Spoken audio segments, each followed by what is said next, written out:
Your Steve Jones Show podcast will start shortly. The Steve Jones Show podcast is sponsored by Brewers Outlet, your beverage supermarket on Reagan Street in Sunbury. Joined now by the great Jody McDonald. Jody Mac, how you been? Good, bud, and you? I'm doing great. Thanks for asking. Okay, so now, here we go. Preseason games are over. Reactions will be interesting because of preseason games. They played last night. So what do you think, in your mind, is the biggest overreaction and what might be an underreaction? One of the things you can't see on radio is me blessing myself for the fact that preseason games are over. Thank you very much. Nick Sirianni has had a phenomenal record since he's taken over as coach of the Eagles when it comes to regular season games and joint practices, but he's god-awful when it comes to preseason games because he just doesn't care. They think that it's a waste of time and too much of a risk to put star players out there on the field. So good on the Colts for having beat the Eagles' third and fourth stringers last night. I don't know that you can judge much of anything, Steve. You have to have faith that the players who played to the level to get to the Eagles to the Super Bowl last year are just going to jump out there and play damn close to week number one. If that's the case, they're the team to beat in the NFC again. We won't know it until we see it on a Sunday, not on a Thursday night with third and fourth teamers playing.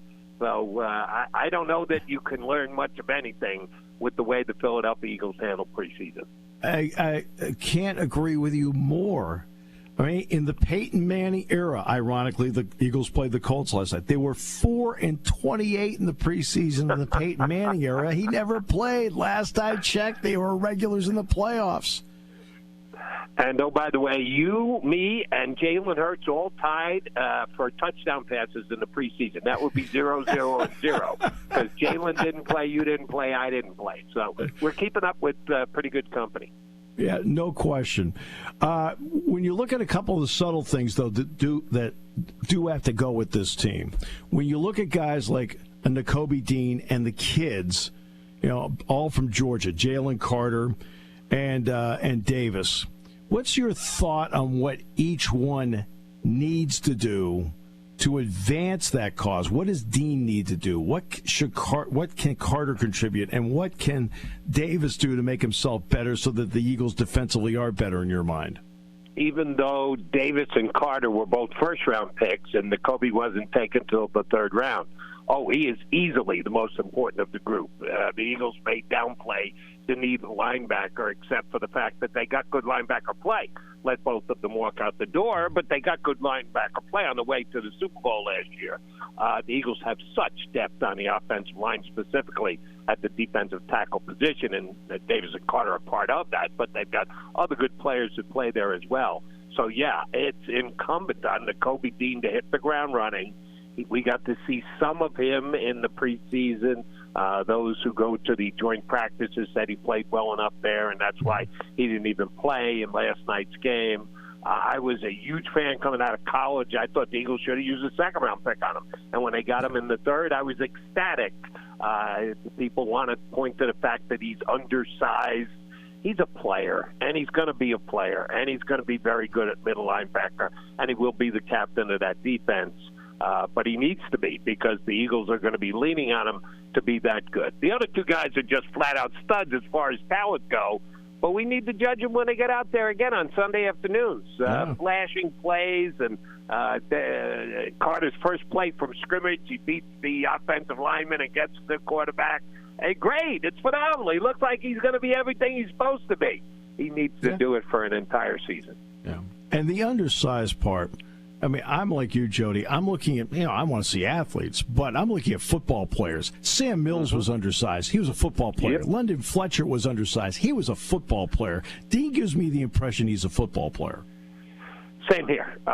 Tremendous instincts. That's something you can't teach. That's something you can't handicap or stick an analytical number on it. He just understands where to be, when he's got to be there, and react to what the other guys are doing. That's why I think he'll fit in just fine as the one and only linebacker who will be on the field all year long for the Philadelphia Eagles. The rest of the linebackers seems like they're going to figure it out as they go along.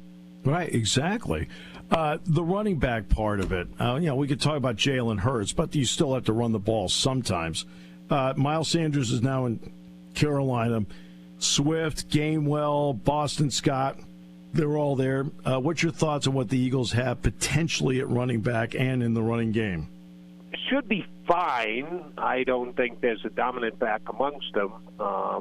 I'm a DeAndre Swift fan, and when Detroit did what they did to move up in the first round and draft a kid from Alabama, as high as they did, I said they might just trade DeAndre Swift. And sure enough, the Eagles trade for him in less than 48 hours, which I think just shows you what kind of GM they have. Howie Roseman sees opportunity and then seizes it.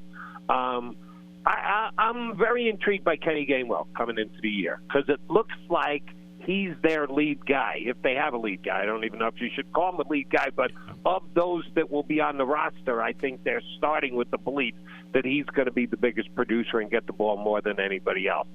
I think people overstated what he did last year in the postseason. He had the one phenomenal game against the Giants, but he didn't make a difference in the Super Bowl. Miles had a bad Super Bowl, made a bad decision on the first run of the game, and then got himself hurt. Kenny Gainwell I think it's his overall job to lose as the number one back. I'll be very intrigued to see if he can hang on to it all year.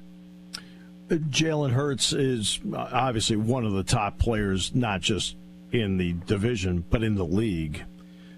Any subtle things with him, Jody, when you watch him, like he could be a little better here or a little bit of there? We're talking about tweaking here, but where can he might be a little bit better? In a word, his worries, none, zero, zip, zilch. Here was the only one I had, and it got shut down pretty quickly during this offseason once they reported to camp.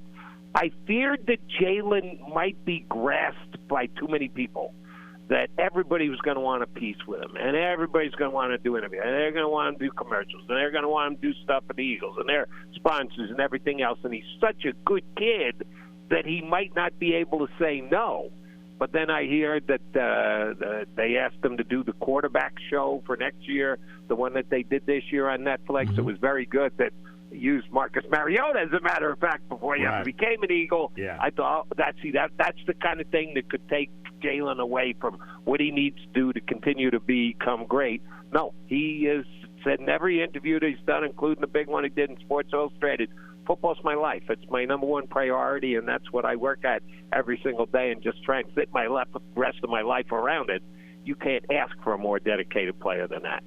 Everybody I talked to at Oklahoma and at Alabama told me the same thing, that this guy just wants to play football. There's a maturity to him. He's a great teammate, and it seems like on the pro level that's continued and it's played out the same way. And give credit to the Philadelphia Eagles for sniffing that out before a lot of other people did. I didn't know that Jalen Hurts was going to become this good this quickly into his career. I sung the praises of the Eagles for their use of a second-round pick to take him, but it was for what I saw as a very simple reason, and people weren't buying it. They wanted an inexpensive backup. They thought he could come in because he's a smart kid and a hard worker. He'd be a nice backup. You didn't have to pay him for 4 years. He was going to be the guy holding the clipboard for Carson Wentz. Well, certain things happen, and before you know it, he's just starting quarterback and taking you to the Super Bowl, and he's a $200 million man. Now, anybody who said they saw that coming, I need to put them on a lie detector. But it was just a flat-out smart play by the Philadelphia Eagles. They're ahead of the curve on a lot of different things, and Howie Roseman gets all the credit for that. Yeah, it's interesting because Trey Lance is going to be the third quarterback with the 49ers. Such limited tape on him. Carson, and it was FCS tape. Carson Wentz was FCS tape. Right? And Trubisky had 1 year. We keep going through the guys that just put down 1 year. There's a lot of Jalen Hurts. Yep. And I give the Eagles a lot of credit of saying, okay, there's a lot, and they knew the pros and cons when they drafted him, and I think that really helped. What's your thought on limited tape versus extensive tape on a quarterback? Yeah, I like to see a kid play and play against the highest level. You go from the SEC to the Big 12, and you're a Heisman Trophy candidate when you transfer, and some people help transferring against him. Well, Tua Tagovailoa went in and won a college football championship coming off the bench, and he's a pretty damn good NFL quarterback, too, if he can stay healthy I never understood why people didn't understand and or give him credit for what he achieved on the college level, and now it's showing through that he's one of the top NFL quarterbacks. You want to know why I never once criticized his transfer to Oklahoma? He got his degree from Alabama. He did what he was supposed to do, and then he decided, look, I want to play. Well, he went to Oklahoma with a degree. And he was young, too. He got to college young, and he's still young today as compared to as much experience that he has in the league. He's just a young man that people should admire for, A, his work ethic, and B, his commitment to his craft. Your thoughts, you talk about Nick Sirianni. They've had to change the coaching staff a bit out of necessity. When you're good, people want to hire your people, so they have new coordinators and so forth. What's your sense on how that's played out to this point? Again, we go through preseason and they show you absolutely nothing. So your guess is as good as mine. I've seen interviews. I did an interview with Sean Desai on WIP down in Philadelphia. Good guy, smart guy, told us nothing. But that's the way they do their business. They want to wait. They think they get a competitive advantage by playing their cards as close to the vest as they are. What is going to really intrigue me about Desai is, I've been saying this on our Birds 365 show for the last couple of weeks, we don't know who the starting, well, we've got a pretty good grasp on one starting linebacker and one starting safety. We don't know for sure who's going to be the other starting linebacker and the other starting safety. We've all got good educated guesses, but do we know it? No. Last year, the four guys who held down those four positions played almost every single snap. They never came off the field. That's why Nakobe Dean only has 32 snaps to his name, because White and Edwards played every single snap, and the safeties played every single snap except for when Chauncey Gardner-Johnson was hurt. I wonder if that's going to be the same, or if they'll do some situational substituting this year. Sean Desai may do it differently than Jonathan Gannon. And again, something we won't know until after they take the field and we can go back and analyze the tape of their opener against the Patriots. Always smart, always great to talk with you. Appreciate your great commentary, Jody. Thanks so much. My pleasure, anytime.